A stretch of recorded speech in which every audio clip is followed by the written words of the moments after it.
The man flatlined at 11:47 on a Tuesday.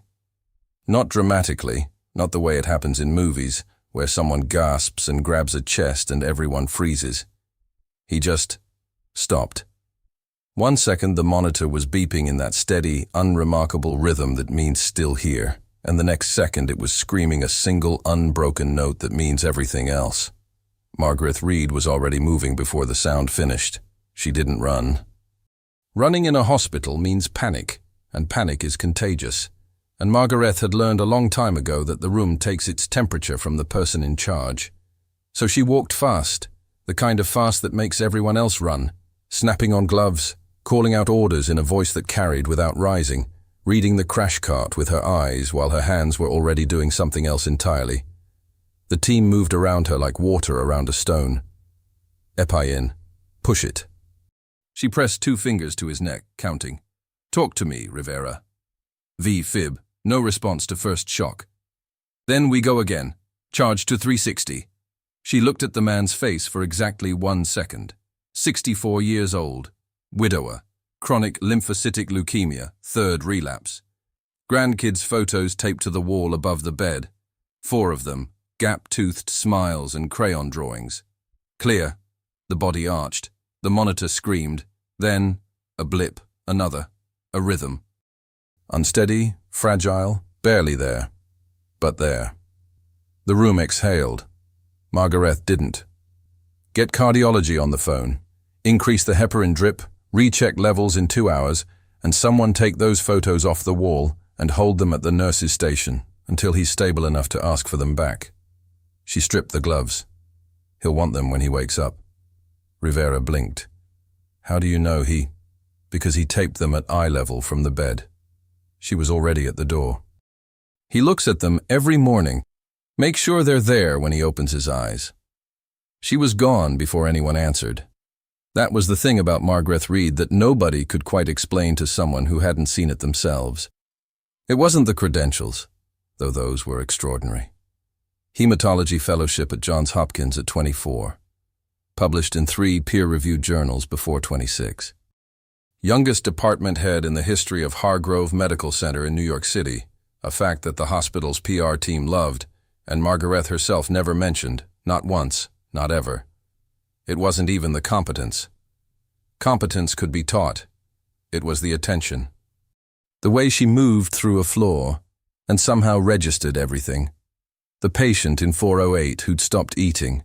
The nurse who'd been covering double shifts for a week, and was starting to make small errors.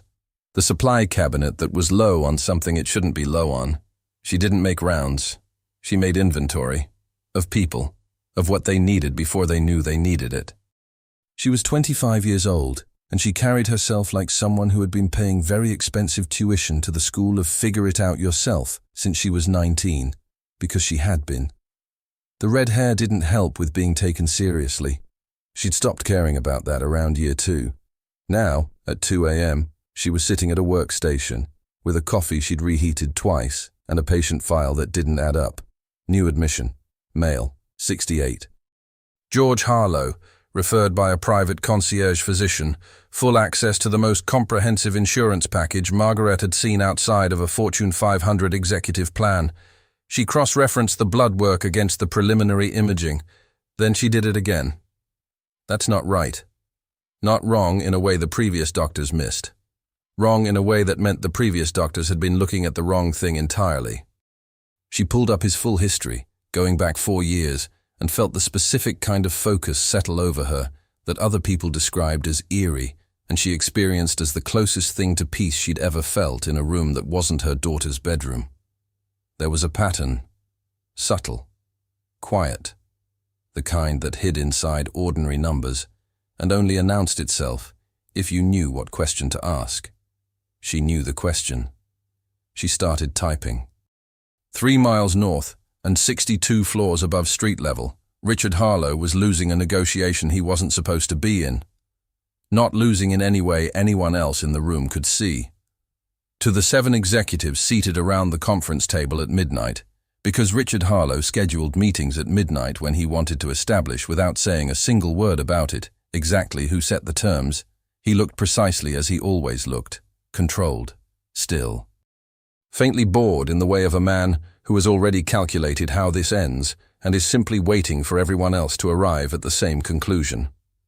But inside, underneath the custom suit, and the expression that his COO once described, not unkindly, as a marble statue that learned to make eye contact, he was losing. The Vancouver acquisition was unraveling, not dramatically, not in the way that made headlines. In the quiet, structural way that meant someone had been feeding information to the other side for weeks, and Richard had identified exactly who 2 days ago, and had said nothing, and was now watching the man sit 3 seats to his left and lie through a PowerPoint presentation about Q3 projections. He let him finish. The room waited. Richard picked up the pen in front of him, didn't write anything, just held it, and looked at the man with the particular quality of attention that had once made a senator visibly reconsider a sentence mid-word. Interesting numbers, Marcus. His voice was even, quiet, the kind of quiet that a room gets smaller around. Run me through the variance on page 14 again. Marcus blinked. The variance. Page 14, 3rd column. You skipped it. He hadn't skipped it. He'd hoped no one would ask. The room understood, in a collective, wordless way, that this was no longer a negotiation meeting. Richard let the silence do what he'd trained it to do. Then his phone vibrated. He didn't look at it. Not during meetings. It was one of the few absolute rules he kept, the kind that people noticed and respected and occasionally resented. But the vibration pattern was wrong. 3 short, 1 long. The contact he'd assigned that pattern to was saved under a single letter. M. His mother. At midnight. He looked at the phone. Richard, your father has been admitted to Hargrove Medical. Come in the morning. Don't make it dramatic. Mom. The pen was still in his hand. Nothing on his face changed. But something behind his eyes did. A shift so small and so contained that only someone watching for it specifically would have caught it. And no one in that room was watching for it, because no one in that room knew that George Harlow, the man whose name was on the building they were all sitting in, the man who had handed Richard the company at 28 with the instruction, "Don't embarrass us," had been keeping something from his family for the better part of a year. We'll resume Thursday. Richard stood. The meeting was over because he said it was. Marcus, stay. Everyone else left quickly. The door closed. Richard looked at Marcus Trent across the empty conference table and said nothing for a long moment. Then, clean out your office tonight. HR will send the paperwork. Richard, you have until 6 a.m. After that, it becomes a legal conversation instead of a quiet one. He picked up his jacket. I'm giving you the quiet option as a courtesy. Don't waste it. He left without looking back. In the elevator going down, he read his mother's message again. Then he checked the hospital. Hargrove Medical Center, top-ranked hematology department on the East Coast. He typed, I'll be there at 8. His mother replied in under a minute, 9, and be civil. Her name is Dr. Reed. He stared at that last line. Her name is Dr. Reed. He put the phone in his pocket. The elevator opened into a marble lobby that bore his family's name on a bronze plaque to the right of the entrance. A donation from 15 years ago, back when his father still made those decisions. A security guard nodded. Richard walked past without stopping, out into the city that hummed and glittered and never quite went to sleep. He thought about his father. He thought about the acquisition falling apart. He thought briefly and without meaning to about the particular phrasing of be civil. As if his mother already knew something he didn't. As if she was warning him in advance against a reflex he hadn't had yet. He didn't sleep well that night.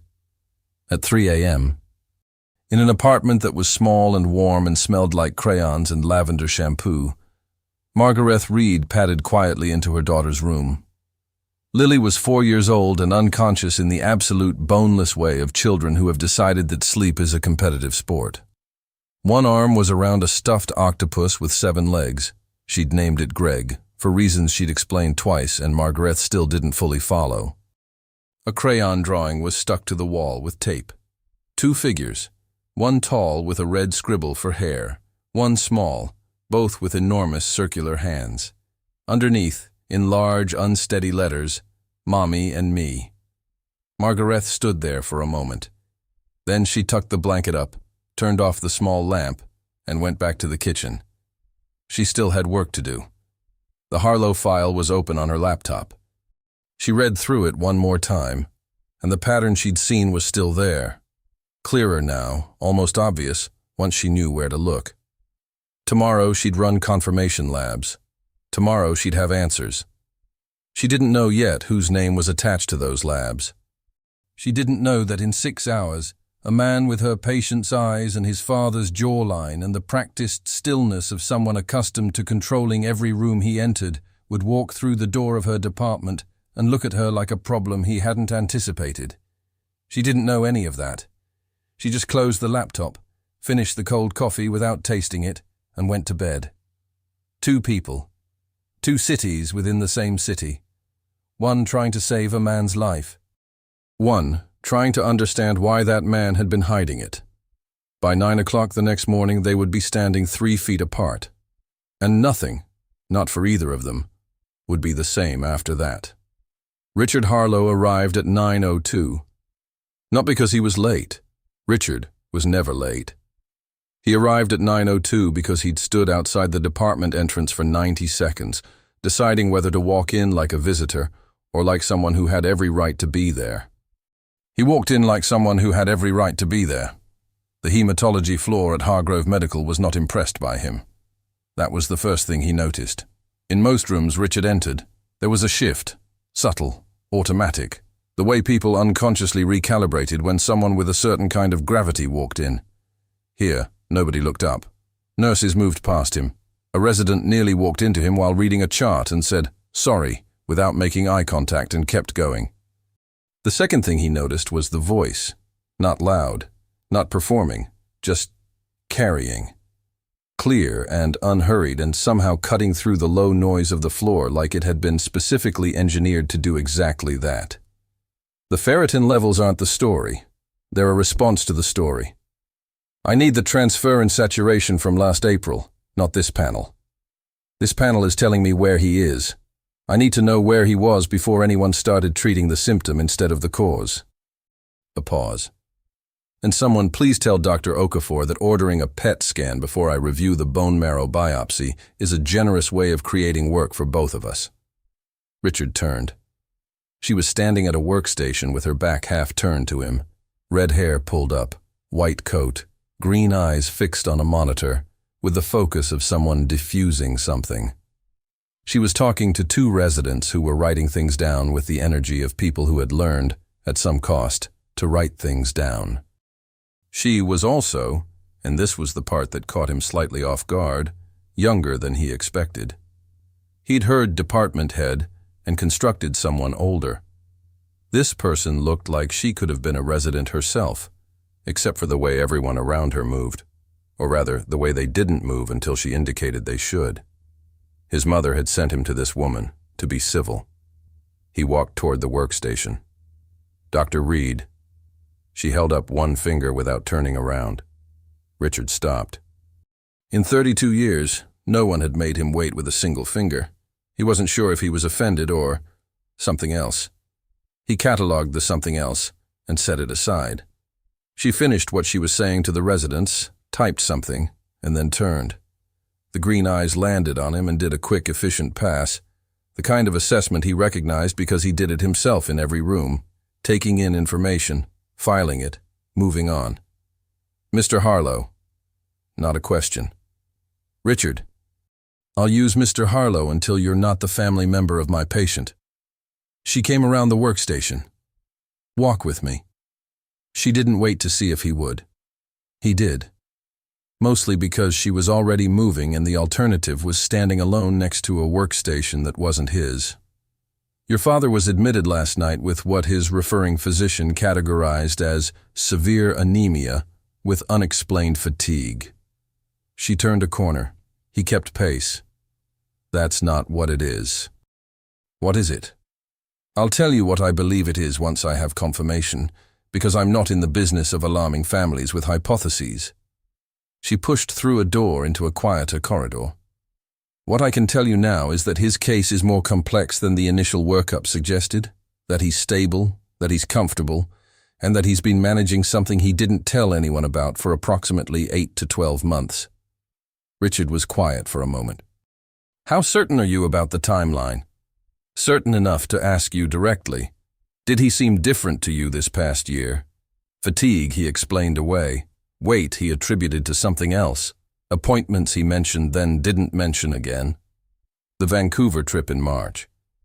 The way his father had cancelled their standing Tuesday call for 6 weeks running, and each time had a different explanation that was just plausible enough not to question. Possibly. She looked at him. Not with sympathy, with the specific attention of someone collecting data. That's helpful. She stopped outside a room. He's awake. He's been asking when you'd arrive. A brief pause. He said, and I'm quoting directly, "Tell Richard not to come in here looking like a board meeting." Something moved across Richard's face that was almost, not quite, but almost, a smile. That sounds like him. Go in. 15 minutes. He needs rest more than he needs reassurance, though he'll argue the opposite. She turned to leave. Dr. Reed. She turned back. Waited. What do you need from me to move this forward? Tests, authorizations, access to previous physicians. I've already requested his full medical history from the last 3 providers. Her voice was even. Not dismissive, just already ahead. What I need from you, Mr. Harlow, is not to make this harder than it needs to be. He looked at her. Meaning? Meaning, the last time a patient on this floor had a family member with significant resources, I had 3 attorneys and a hospital board member in my department within 48 hours, trying to suggest alternative diagnoses from doctors who'd been highly recommended and had never once seen the patient in person. She held his gaze without blinking. I work with information, not influence. Those are different currencies and they don't exchange here. The corridor was quiet. Richard studied her for a moment, the way he studied things he needed to understand before he decided what to do with them. I don't send attorneys to hospitals. Good. She turned again. 15 minutes, Mr. Harlow. George Harlow looked smaller in a hospital bed. That was the first thought, and Richard hated it. Hated that the mind went there automatically, measuring a man against furniture. His father looked at him from the pillow with the expression he'd always used when Richard entered a room, somewhere between assessment and something warmer that neither of them had ever named out loud. You came. Of course I came. Sit down. You're doing the standing thing. What standing thing? The thing where you stand near the door so you can leave faster. Sit down, Richard. He sat. His father looked at the ceiling for a moment, then back at him. She tell you anything? That you've been keeping something for almost a year. She's sharp. He said it the way people said things they'd already concluded before anyone else arrived at them. I didn't want it to become a thing. Dad. I know. A thing. You didn't want it to become a... I know. His father's voice was tired but steady. I handled it wrong, I know that. But I need you to let the doctor handle it right. And I need you to not go in there and try to run her department like it's a subsidiary. He looked at Richard directly. She's the best there is. I checked before I let them admit me here. Did you know she published her first paper at 23? Richard said nothing. 23. His father almost smiled. She reminds me of someone. Don't. I'm just observing. Don't observe. His father closed his eyes. The fatigue was real. Richard could see it now, underneath the familiar sharpness, something that had been quietly accumulating for longer than 8 months. Fix the Vancouver thing. His father's voice was lower now. I know it's falling apart. Fix it. Don't let the company be the thing that suffers because I'm in here being dramatic. You're not being dramatic. Good. Then go fix Vancouver. Richard stayed for the full 15 minutes. When he came out, The corridor was empty, except for Margaret Reed, standing at the nurse's station 20 feet away, writing in a chart. She didn't look up, but she said, quietly, without turning, "He's going to be okay. I don't say that to families unless I believe it." Richard looked at her. She kept writing. He walked to the elevator, pressed the button, and stood with his back straight and his hands in his pockets, and the particular expression of a man recalibrating something he thought he'd already measured correctly. The elevator opened. He stepped in. And for the first time in longer than he could track, he had no idea what came next. The article went live at 6:14 on a Thursday morning. Margaret was in the middle of rounds when her phone started vibrating with a frequency that meant more than one person was trying to reach her at the same time. She ignored it.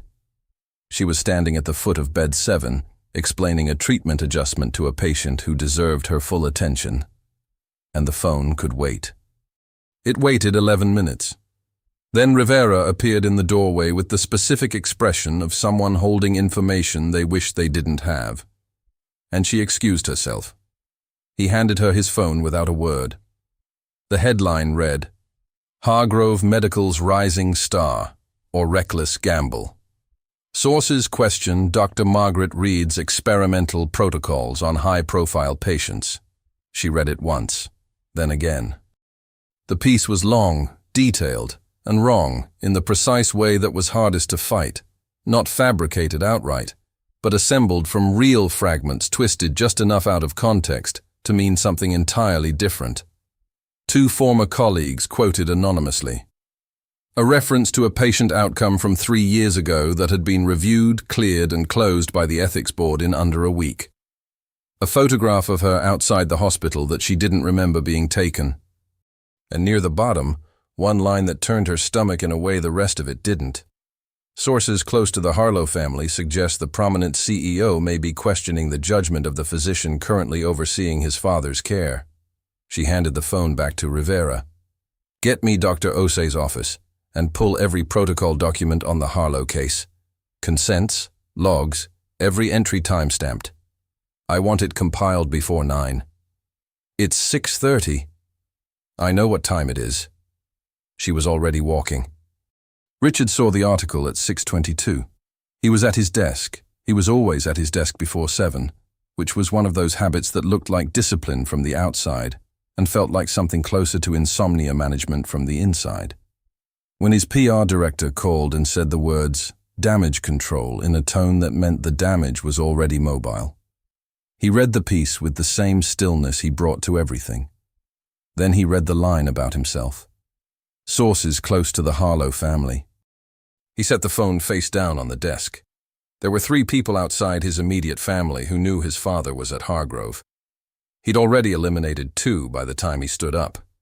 The third was a longer conversation, one he was going to have in person, today, before noon. But first, he picked the phone back up and called his PR director. "Pull the statement draft." "Which one?" "Whatever you prepared that implies I'm questioning the doctor. Pull it. Don't send it. Don't let anyone send it." He was putting on his jacket with one hand. Then draft a correction. Clean, simple, no embellishment. "My father is receiving excellent care. The family has full confidence in his medical team. 2 sentences. Send it to me before 8. "Richard, the board is going to want... The board can want things on their own time. 2 sentences before 8. He ended the call. They met in the hallway outside his father's room, not by arrangement. By the specific bad luck of 2 people moving toward the same point from opposite directions at the same moment, Margaret turning a corner with a tablet and the expression that had been professionally neutralized but not quite successfully, and Richard stepping off the elevator already in motion. They both stopped. The corridor was quiet, early morning quiet, the kind with distant intercom sounds and the hum of something electrical and nothing else. "Mr. Harlow." Her voice was even, controlled. But he caught the edge underneath it. Not anger, something more contained than anger. "I was going to contact you this morning. I know about the article. Then you know there's a line in it that..." Attributes a position to me that I don't hold. He held her gaze. It's being corrected. You'll see the statement before 9. She studied him for a moment. Do you know where it came from? I have a reasonable idea. Someone in your family. The question was direct. He respected it and didn't reward it. Someone in my orbit. That's being addressed. He paused. Dr. Reed, I want to be clear about something. Please be. I read the piece. The case they referenced. I pulled the ethics board report before I got here this morning. It was closed in 5 days. Full clearance, no findings. He said it the way he stated facts in boardrooms. Not to impress, but because imprecision was a waste of everyone's time.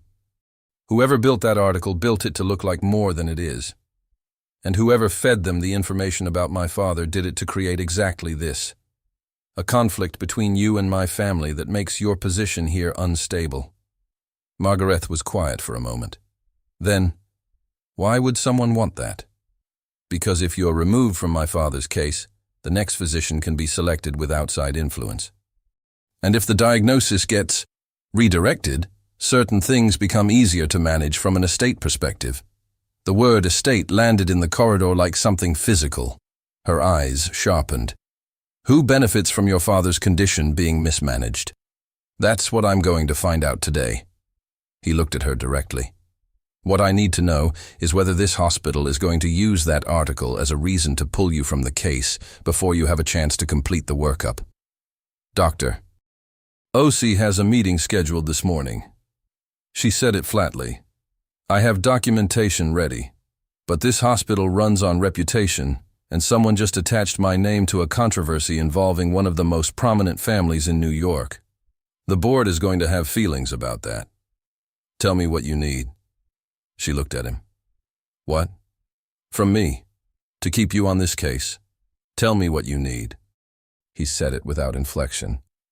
Not a gesture, not softening, just a straight line between a problem and a solution.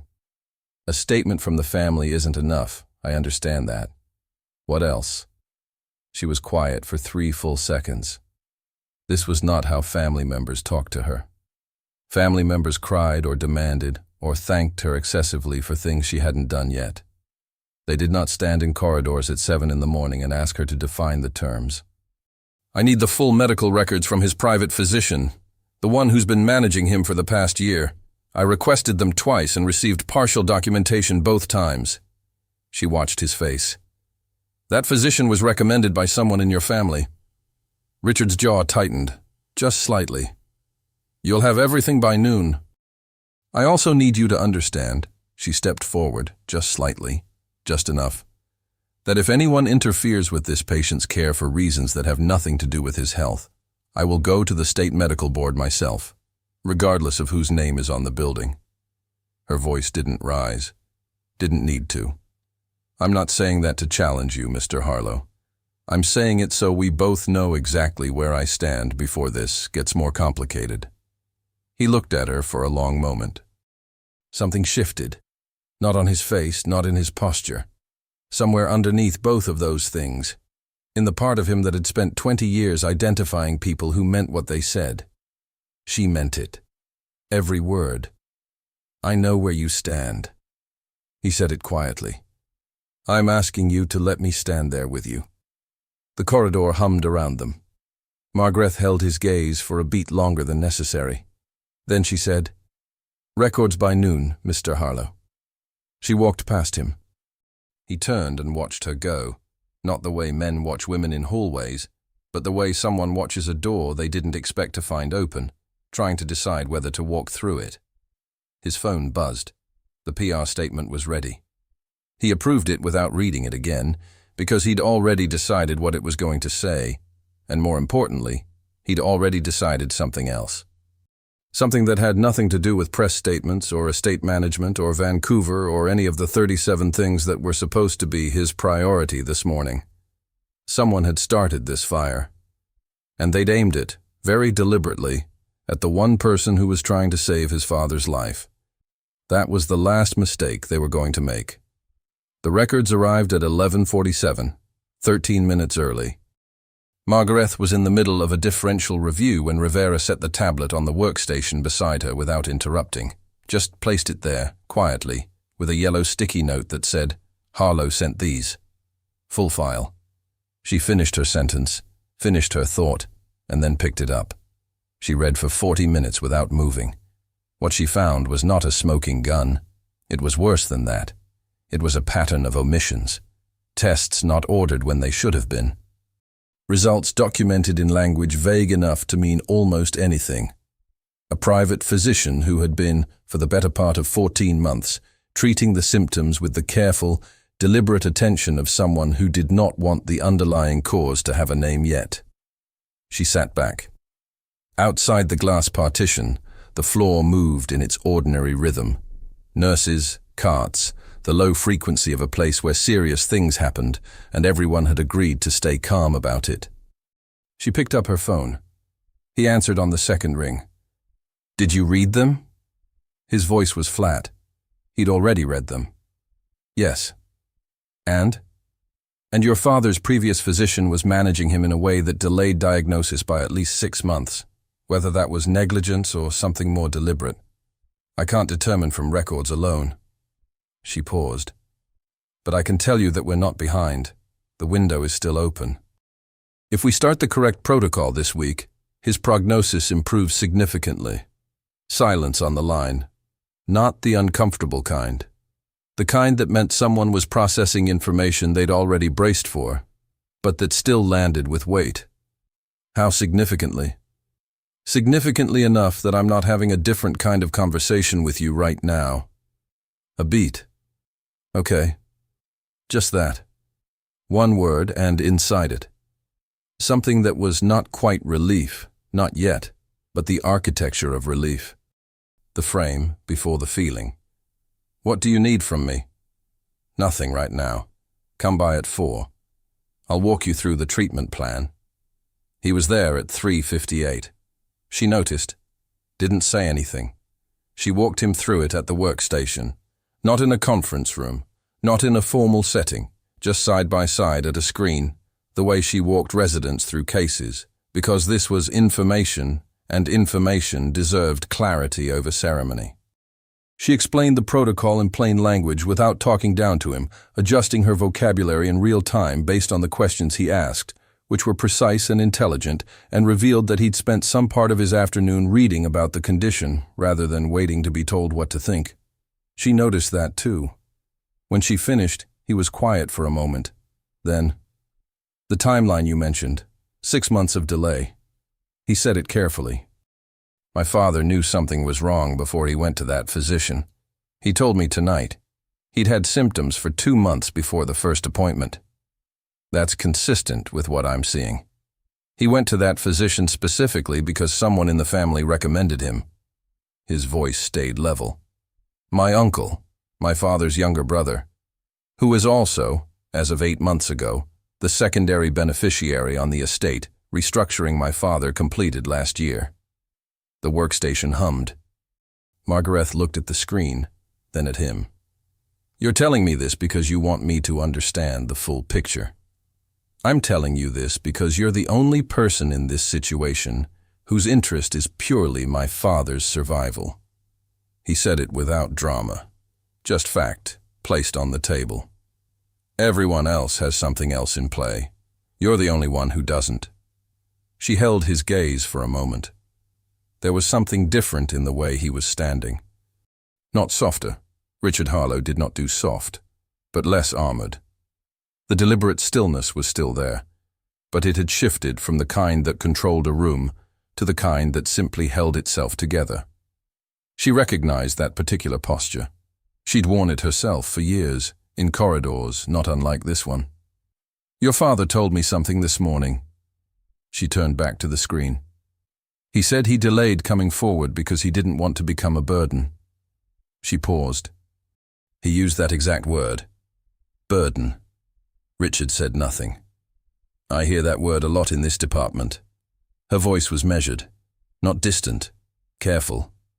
"Strong people use it most, the ones who've spent their whole lives being the person others lean on.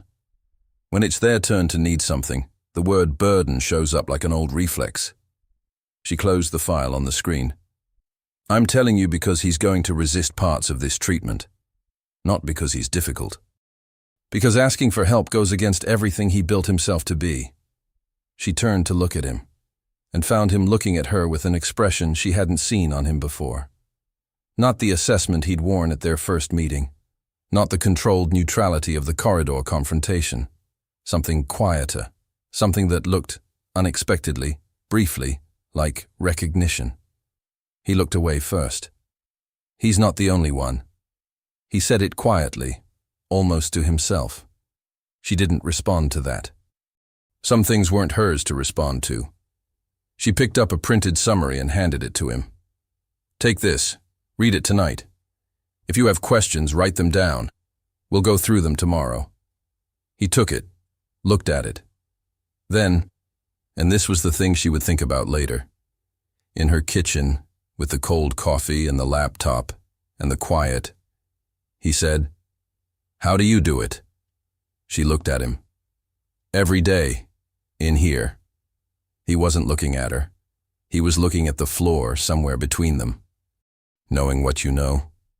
Carrying what the families can't carry yet. He glanced up. How? It wasn't the question she expected from him. She thought about the honest answer. About Lily's crayon drawing on the wall, and the stuffed octopus with 7 legs, and the nights she'd sat in this exact building alone at 21 with a baby and a textbook, and the terrifying, clarifying certainty that there was no direction to go but forward. She didn't say any of that. She said, "I remember why I started." His eyes held hers for a moment. Then he nodded. A single, slow movement that meant something different from agreement. Something closer to, "I understand," in a language neither of them had named yet. He folded the paper carefully and put it inside his jacket. "Thank you, Dr. Reed." "Good night, Mr. Harlow." He walked to the elevator. She stood at the workstation and watched him go. Not because she meant to, but because she was tired, and her guard was 2 degrees lower than usual, and sometimes the mind just rests its eyes on something without asking permission first. The elevator closed. She exhaled. Rivera appeared beside her with 2 coffees, held one out, and said nothing, which was the thing she liked most about Rivera. She took it. "You okay?" he asked eventually. "I'm always okay." "That's not what I asked." She drank the coffee. He read up on the condition before he came. She said it to the screen, not to Rivera. On his own, before anyone told him to. Rivera considered this. Is that significant? She thought about a man who controlled rooms and set terms and treated silence like a weapon, spending his afternoon quietly learning the name of the thing that was trying to take his father. Not professionally. She picked up the next chart. "Go home, Rivera." He went. She stayed. And in the elevator going down, Richard Harlow stood with the folded paper pressed against his chest, and thought, against every instinct he'd spent 32 years cultivating, that there were certain kinds of people who changed the temperature of a room not by commanding it, but simply by being completely, unmistakably themselves. He'd met very few of them. He filed that thought under a category he didn't have a name for yet. Then the lobby opened around him, cold and marble and familiar. And for the second time in as many days, he walked out into the city with the unsettling, inconvenient, quietly undeniable feeling that something had already begun. It started with a photograph. Not the article, not the board meeting, not the 7 missed calls from Richard's uncle that sat unanswered on his phone like small, patient threats. A photograph, posted at 9 p.m. On a Thursday, on a gossip platform that specialized in the kind of content that was too specific to be accidental and too damaging to be innocent. 2 people standing at a hospital workstation side by side, close enough that the angle made it look like something it wasn't. The caption was 4 words. More than a doctor? Margaret saw it at 9:17 when a colleague texted her without comment. Just the link, just the silence of someone who didn't know what to say. She looked at it for a long moment, The photo was from inside the department. Inside. Which meant someone with access had been waiting. She put the phone face down on the kitchen table. Lily was asleep. The apartment was quiet. Greg, the seven-legged octopus, was visible through the cracked bedroom door, one purple arm hanging off the mattress edge. She sat very still for approximately 40 seconds. Then she picked the phone back up and called the hospital's head of security. Richard saw it at 9:31 when his PR director called and used the words "personal angle" in a tone that meant the story had evolved from professional attack to something designed to be harder to defend. He looked at the photo. He looked at it for a long time. Not because of what it implied. He'd been photographed in compromising framings before. It was the tax on visibility. He understood the mechanism. He looked at it because someone had been inside that department with a camera. Someone had stood 20 feet from his father's room and treated it like a location.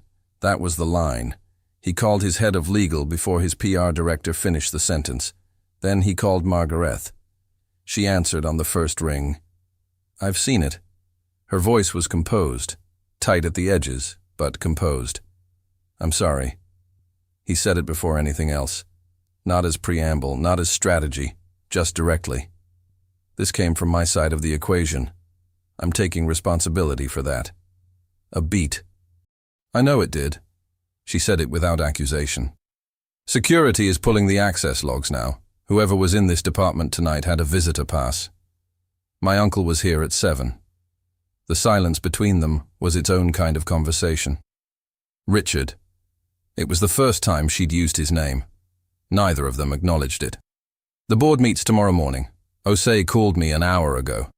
This photograph combined with the article from Tuesday, they're going to use it. Not because they believe it, but because it's easier to manage perception than fight it. They won't remove you from the case. You don't know that. I'll be at that meeting. That will make it worse." Her voice stayed level. A Harlow showing up to defend the doctor treating his father looks exactly like what the photograph implies. He knew she was right. He didn't say so immediately, which was its own kind of honesty. "Then what do you need me to do?" "Nothing tonight." A pause. "How's your father?" The question landed unexpectedly. He was quiet for a moment. "Tired." He tried to make a joke about the hospital food. It wasn't a good joke. It never is. Briefly, something almost warm moved through her voice. "He asked me today if you were handling everything all right. Not the company. You." Richard said nothing. "I told him you were." She let that sit. "Get some sleep, Mr. Harlow. Tomorrow is going to require both of us functional." She hung up. He sat in the dark of his apartment, the city glittering 40 floors below, and thought about a man in a hospital bed asking whether his son was all right, and a woman who answered that question honestly to the son instead of deflecting it. The board meeting was at 8. Margaret arrived at 7:40 with documentation she'd been compiling since 5 a.m. Every protocol, every timestamp, every peer-reviewed citation underpinning every decision she'd made on the Harlow case since admission. She set it on the table in a neat stack and sat down and waited. The board filed in at 8 exactly. 6 people, 4 of whom she respected, one who she knew had been fielding calls from outside the hospital for the past 72 hours. One who wouldn't look at her when he sat down, which told her everything she needed to know about where his vote was going. Osei sat at the head of the table. He was a careful man, not political, but realistic about the environment that careful men had to navigate. He opened with the photograph. Margaret let him finish. Then she spoke for 11 minutes without interruption. She presented the documentation. She explained the timeline. She addressed the original article's claims, point by point, with citations. She did not raise her voice. She did not qualify. She did not apologize for the photograph, because she had nothing to apologize for, and they all knew it. When she finished, the room was quiet. Then the board member who hadn't looked at her said, "The optics of the situation, given the patient's profile." The door opened. Not dramatically, just Opened. The way doors open when someone has decided they're going to open them, and the mechanism is simply following instructions. Richard Harlow walked in. Margaret closed her eyes for exactly 1 second.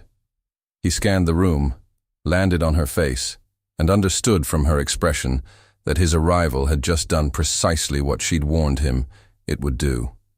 She watched him process that, watched him decide. He turned to the board. "I apologize for the interruption." His voice was level, unremarkable. The voice of a man who had calculated the distance between what he wanted to do and what would actually work, and chosen accordingly. "I have one thing to say, and then I'll leave you to your meeting." No one told him to leave. "My father chose this hospital because of Dr. Reed specifically. Not the institution, the physician. He researched her before his admission and made a decision based on her record. That record is on the table in front of you." He looked at each person for exactly 1 second. The photograph in question was taken inside a secured medical floor. "I've instructed my legal team to pursue the source of that access as a privacy violation. Whatever the board decides about Dr. Reed, that investigation continues independently." A pause.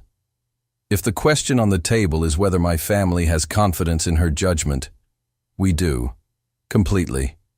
That's all." He left. The door closed. The room held its shape for a moment. Then the board member who hadn't been looking at her looked at her, and looked away again, but differently this time. The meeting ended 40 minutes later. She kept the case.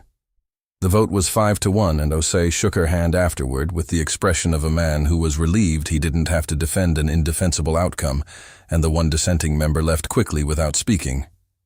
And Rivera was waiting in the corridor outside with coffee, and the particular posture of someone who had been anxious on someone else's behalf. "Well?" he said. "Still here." She took the coffee. She walked to the elevator, rode it to the 4th floor, stood for a moment at the entrance to the ward before going in. Her phone buzzed. A text from Richard. 3 words. How did it go? Not a question mark. She'd noticed he didn't use question marks in texts. As if uncertainty itself was something he kept at arm's length. She typed back 2 words. "I stayed." His response was immediate. "I know. I'm outside." She stopped walking. She turned and went to the window at the end of the corridor, the one that looked down over the hospital entrance, and there he was, standing on the sidewalk in the November cold, without a coat, phone in hand, looking up at the building. She didn't know how long he'd been there. She thought about that. About a man who ran corporations and managed empires and treated every room like a territory, standing on a pavement in the cold, waiting to find out if she was all right, not texting his attorney, not managing the narrative, just waiting. She pressed her hand flat against the glass. He didn't see it, but she felt it. And in the pit of something she had kept carefully managed and professionally distant and thoroughly sensible for longer than she could honestly account for, something shifted. Not slowly, all at once. The way things break, the way things begin. 3 weeks later, George Harlow walked to the window. Not far. 8 steps from the bed to the glass. His physical therapist counted them out loud, which he found undignified, and Margaret stood in the doorway watching with her arms crossed, and an expression that was not quite a smile, but was in the neighborhood of one. He made it. He stood there for a moment, looking at the city below. Gray November sky, traffic moving in its indifferent patterns, the world continuing its business without awareness that something important had just happened inside this room. Then he turned around and looked at Margaret. 8 steps. 8 steps. That's not very many. It's 7 more than yesterday. He considered this with the expression of a man recalibrating his standards. Fair. She made a note in his chart. Outside the room, the floor was doing its ordinary morning things. She'd been here since 6. She would probably be here until 8. This was Tuesday, which meant Lily was at her neighbor's until noon, And Margaret had already confirmed pickup twice because the specific guilt of being a mother who was also this particular kind of doctor never fully quieted. It just got more manageable with practice. She was closing the chart when George said, "He's outside." She looked up. In the corridor. George's voice was mild, observational. The voice of a man who had run a company for 30 years and understood that the most useful intelligence was often delivered sideways. He's been there about 10 minutes. Does that when he doesn't know how to begin something. She looked at him for a moment. You're remarkably perceptive for someone who just walked 8 steps and needed a rest. I've had a lot of time to watch people from beds lately. He almost smiled. He's not good at this part. The part where he wants something he didn't plan to want. She closed the chart fully. Rest. Lunch in an hour. She walked out. Richard was standing at the window at the end of the corridor. Not the one that looked down at the entrance, the other one, facing north, the one that showed rooftops and water towers and the complicated geometry of a city built by people who were always in a hurry. He had his hands in his pockets and his back to her, and he didn't hear her coming because she moved quietly on hospital floors from years of practice. She stopped beside him. He looked at her sideways. 8 steps. She said it before he could say anything else. Something crossed his face. That's 1 more than yesterday? 7 more. He turned back to the window. The silence between them had changed over the past 3 weeks. Lost its friction. Found something more like weather. Something you could stand inside without explaining yourself. Marcus Trent is cooperating with the investigation. He said it to the glass. He confirmed my uncle as the source of the leak to the press. Both the article and the photograph. The access pass was issued under a false vendor name, someone in administration with a connection to my uncle's personal attorney. Is your father aware? Yes. A pause with weight in it. He handled it better than I expected, worse than I hoped. She understood what that meant. She didn't press it. The case against them is solid. My legal team files Friday. He turned to look at her directly. It's over. The threat, the interference, the manufactured narrative. Over. She nodded. He didn't move. There's something else. His voice stayed level, but she'd learned the tells by now. The particular stillness that meant he was approaching something he hadn't scripted. I've been in this building more in the past 3 weeks than I have in the previous 3 years. Combined. I noticed. I told myself it was for my father. I know. It wasn't only for my father. The corridor was quiet around them. A nurse passed at the far end. The intercom paged someone in radiology. The ordinary music of the place. Margaret looked at the window. Richard. I have a 4-year-old who names stuffed animals after accountants. Greg. She turned. How do you know his name is Greg? Your father told me. She blinked. My father is not... Your neighbor, Mrs. Callahan. She called the nurse's station on Tuesday because Lily apparently told her that her mom's hospital friend was the one with the serious face. The corner of his mouth moved, just barely. Mrs. Callahan wanted to know if the serious-faced man was trustworthy. I told her I was working on it. Margaret stared at him. You had a conversation with my 70-year-old neighbor. She called the desk. I happened to answer. You don't answer the nurse's desk. I was standing next to it. Richard. Margaret. It was the first time he'd used her name without the title. She felt it land. She turned back to the window because looking at him directly in this particular moment felt like looking at something bright, not uncomfortable, just requiring adjustment. I have a life that doesn't have room for what you're implying. She said it honestly, not as rejection, as fact. I have a daughter and a department and patients who depend on precision. And I built everything I have on a foundation of not needing anyone to stand outside in the cold waiting to find out if I'm okay. I know. I don't do this. I know that too. He paused. I don't do it either. I'm considerably worse at it than you, and I am starting from a lower baseline, and I am aware that neither of those things makes this easier. He looked at her. "I'm not asking you to need me. I'm asking if I can stay in the picture." She was quiet for a long moment. Outside, the city moved. Indifferent, gray, beautiful in the specific way of things that don't require your permission to exist. "Lily has a recital next Friday." She said it to the glass. "It's 20 minutes long and she plays the triangle twice and mispronounces the song title and finds it devastating when people don't applaud loudly enough." Richard was very still. "I don't have plans Friday. It's not a date." "I understand.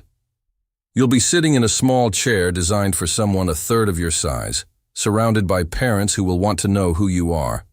And Lily will absolutely talk to you because she talks to everyone.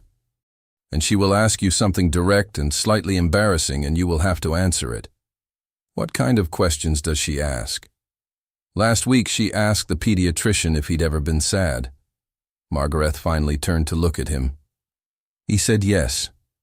She said same and moved on. She moves fast. Something in Richard's expression did what it rarely did. It opened. Not wide, not dramatically. Just enough.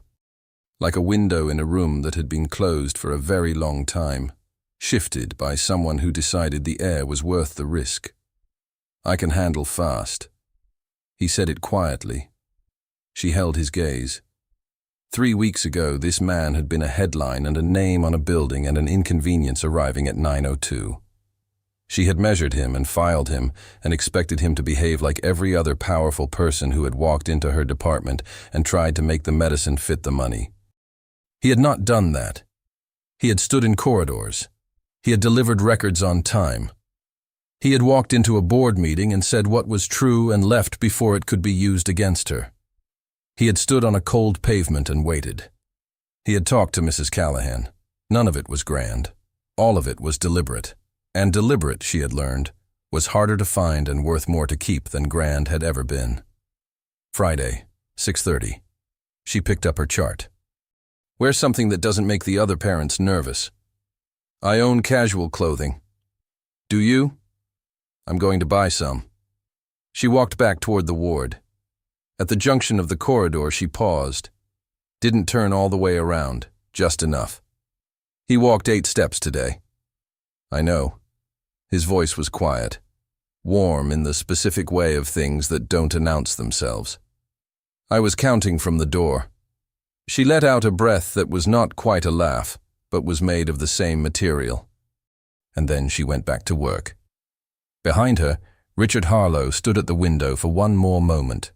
A man who had spent his entire adult life treating certainty like currency, who had never once entered a room without knowing exactly where the exits were, and felt with complete clarity that he had just made the most uncontrolled decision of his life, and did not, for the first time in as long as he could remember, feel the need to control what came next. 6 months later, George Harlow walked out of Hargrove Medical on his own 2 feet. The sky was April. The city smelled like rain that had just stopped. Margaret signed his discharge papers at the nurse's station.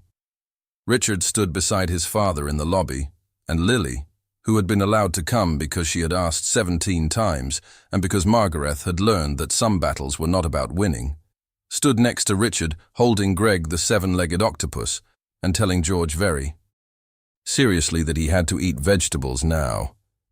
George crouched down to her level despite his knees.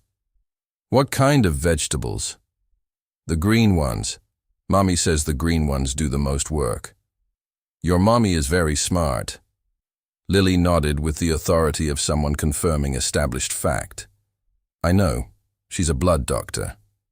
She considered him. "Are you going to be okay?" George looked at her. Then he looked at his son.